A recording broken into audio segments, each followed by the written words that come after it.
Australia की इस night map को देखिए। इन लाइट्स को देखकर पता चलता है कि देश की 90% पॉपुलेशन सिर्फ 0.22% एरियाज में रहती है। ये मेनली हाईली डेंस सिटीज है जो समुद्र के पास बने हुए हैं। 85% पॉपुलेशन समुद्र से सिर्फ 50 किलोमीटर डिस्टेंस के अंदर रहती है। मतलब देश की इनसाइड एरियाज में ऑलमोस्ट कोई इंसान नहीं रहता। आखिर इसका कारण क्या है? ऑस्ट्रेलिया देश इंडिया से करीब 2.5 गुना बड़ा है, पर ऑस्ट्रेलिया में मात्र 2.6 करोड़ पॉपुलेशन है। इंडिया से करीब 50 गुना कम। इवन दिल्ली शहर से भी कम पॉपुलेशन इस देश में है, जबकि यहाँ agricultural production, water, natural resources इतना सारा है कि करंट पॉपुलेशन से कई गुना लोग यहाँ आराम से रह सकते हैं। तो आखिर इतनी कम पॉपुलेशन का कारण क्या है, आइए जानते हैं।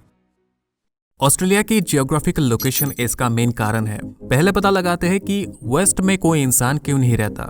ऑस्ट्रेलिया अंटार्कटिका से बहुत ही पास है, जो एक बर्फीला जगह है। इसीलिए साउथ से कोल्ड ओशियन वेव्स ऑस्ट्रेलिया के वेस्टर्न साइड में मिलकर समुद्र के पानी को ठंडा कर देती है, जिसके कारण पर्याप्त इवेपोरेशन नहीं हो पाता और इस वजह से बारिश यहाँ बहुत ही कम होती है। वेस्ट ऑस्ट्रेलिया की पिलबारा रीजन जापान देश जितना बड़ा है, पर यहाँ मुश्किल से 10,500 लोग ही रहते हैं बारिश के कमी के कारण। अब देखते हैं कि ईस्ट और साउथ ईस्ट में ऑलमोस्ट सभी लोग क्यों रहते हैं। ईस्ट में ऑस्ट्रेलिया का लॉन्गेस्ट एंड लार्जेस्ट माउंटेन्स मौजूद है, जो एक दीवार की तरह नॉर्थ से साउथ तक फैली हुई है। ये वर्ल्ड्स 5th लार्जेस्ट माउंटेन्स है। इन्हें ग्रेट डिवाइडिंग रेंज कहा जाता है, क्योंकि इनके कारण पैसिफिक ओशन से समुद्री हवा और बादल ऑस्ट्रेलिया के इनसाइड एरियाज में नहीं जा पाती। इसलिए इनसाइड एरियाज में बारिश नहीं हो पाता और सिर्फ ईस्ट कोस्ट में ही पर्याप्त बारिश होती है। ऑस्ट्रेलिया में ज्यादातर नदियों में पानी नहीं है, पर सिर्फ इसी जगह कंसिस्टेंट बारिश होने के कारण देश की 6 में से 5 मेजर नदियां यहाँ मौजूद है, जिसे मैरी डार्लिंग रिवर सिस्टम कहा जाता है। इन नदियों के कारण ये पूरा इलाका एग्रीकल्चरल लैंड से भरा भरा है और यहाँ इतना फूड प्रोड्यूस होता है कि पूरे देश की फूड डिमांड को पूरा करके दुनिया भर में एक्सपोर्ट किया जाता है। इसलिए देश की 8 बिगेस्ट सिटीज में से 4 इसी जगह मौजूद है। इवन दुनिया की कुछ बेस्ट फर्टाइल लैंड यहाँ मौजूद है। बिकॉज ऑफ दिस रिवर यहाँ enough drinking water, hydroelectric project, dairy industry, farm land जैसी कई एसेंशियल चीजें मौजूद है। ज्यादातर सिटीज समुद्र के पास मौजूद है, क्योंकि ये सिटीज 1850s में ब्रिटिशर्स द्वारा कॉलोनाइजेशन के वक्त बनाया गया था, क्योंकि तब मेनली इसी जगह भरपूर गोल्ड माइंस मिला था और रातों रात लाखों ब्रिटिशर्स यहाँ आने लगे गोल्ड लूटने के लिए। इसे इतिहास में द ग्रेट गोल्ड रश कहा जाता है और ये सिटीज समुद्र के पास होने से शिपिंग, ट्रेड में उन्हें आसानी होती थी। ये ब्रिटिशर्स भी हर जगह पहुंच जाते हैं लूटपाट करने के लिए। अब देखते हैं इनलैंड में पूरा एरिया खाली क्यों है। ये देश दुनिया का सबसे फ्लैट और लोएस्ट एल्टीट्यूड रीजन है। ऑस्ट्रेलिया का एंटायर इनसाइड एरिया बहुत ही फ्लैट है और यहाँ कोई माउंटेन्स नहीं है जो समुद्री हवा को रोक सके, क्योंकि जब हवा पहाड़ों से टकराकर ऊपर की तरफ उठती है तब ठंडा होकर बारिश बन जाती है। पर क्योंकि यहाँ इन हवाओं को रोकने के लिए कोई पहाड़ नहीं है और पहले से ईस्टर्न माउंटेन्स के कारण यहाँ समुद्री हवा बहुत ही कम आती है, इसलिए यहाँ बारिश नहीं हो पाती। न एग्रीकल्चर के लिए सफिशिएंट पानी है और ना पीने के लिए। यहाँ एनुअल एवरेज रेनफॉल सिर्फ 41 सेंटीमीटर है, मतलब राजस्थान से भी कम बारिश यहाँ होती है। नॉर्थर्न साइड की बात करें तो यहाँ से ट्रॉपिक ऑफ कैप्रिकॉर्न लाइन जाती है।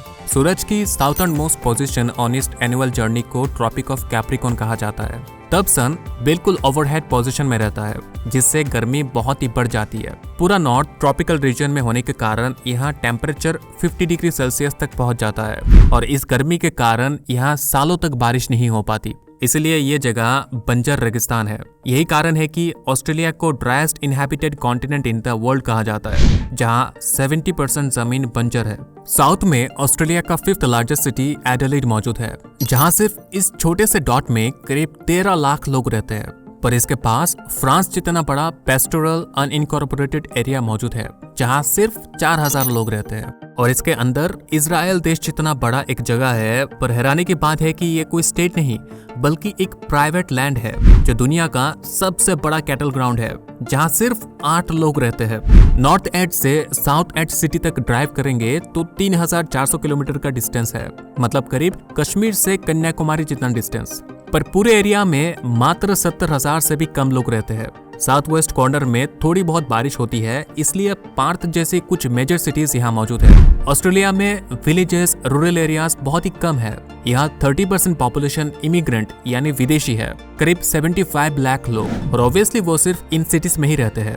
अब बात करते हैं कि इंडिया से 2.5 गुना बड़ी देश में दिल्ली शहर से भी कम पॉपुलेशन क्यों है। इंडिया में हर इंसान के लिए 0.12 हेक्टेयर एग्रीकल्चरल लैंड मौजूद है, वही ऑस्ट्रेलिया में प्रति इंसान के लिए 1.9 हेक्टेयर एग्रीकल्चरल लैंड मौजूद है। इसलिए भले ही इस देश में सिर्फ 6% लैंड ही खेती करने लायक है, पर ये 6% भी इतना बड़ा एरिया है कि देश की पॉपुलेशन से कई गुना ज्यादा लोगों के लिए पर्याप्त प्रोडक्शन यहाँ होती है। यहाँ fresh water, food production, natural resources इतना सारा मौजूद है कि प्रेजेंट पॉपुलेशन से कई गुना लोग बड़ी आराम से यहाँ रह सकते हैं। तो फिर यहाँ पॉपुलेशन इतना कम क्यों है? Reason number 1, geographical location. क्योंकि ऑस्ट्रेलिया सभी देशों से बहुत दूर आइसोलेटेड समुद्र के बीच मौजूद है, इसलिए हजारों सालों से किसी भी इंसान के लिए यहाँ माइग्रेट करना बहुत ही मुश्किल था। 65,000 साल पहले इंडोनेशिया और न्यू गिनी से इंसान इस देश में सबसे पहली बार आए। फिर मॉडर्न इरा में 1788 में 1300 ब्रिटिशर्स यहाँ आकर बसे प्रेजेंट डे सिडनी के पास। तब नेटिव एबोरिजिनल लोगों की संख्या सिर्फ 6.5 लाख थी, मतलब पूरे कॉन्टिनेंट की संख्या सिर्फ 6.5 लाख थी 1788 में, जो कि उस वक्त दुनिया की किसी भी कॉन्टिनेंट के मुकाबले हजारों गुना कम पॉपुलेशन था। फिर 1851 में यहाँ गोल्ड मिलने के बाद ब्रिटिशर्स की भीड़ लग गई। कुछ ही दिन में देश की पॉपुलेशन डबल हो गई थी। आयरलैंड और ब्रिटेन की 2% पॉपुलेशन ऑस्ट्रेलिया शिफ्ट हो गई थी सिर्फ गोल्ड के लिए। पर कुछ दशक बाद यहाँ इमिग्रेंट्स आना कम हो गए, क्योंकि तब इंडस्ट्रियल रेवोल्यूशन के कारण ज्यादातर लोग यूएसए या कनाडा चले जाते थे, जो बहुत ही नजदीक भी था। Reason number 2, law by racism. फिर 1901 में ब्रिटिश गवर्नमेंट ने इमिग्रेशन लॉ बनाया, रेसिस्ट व्हाइट ऑस्ट्रेलियन पॉलिसी।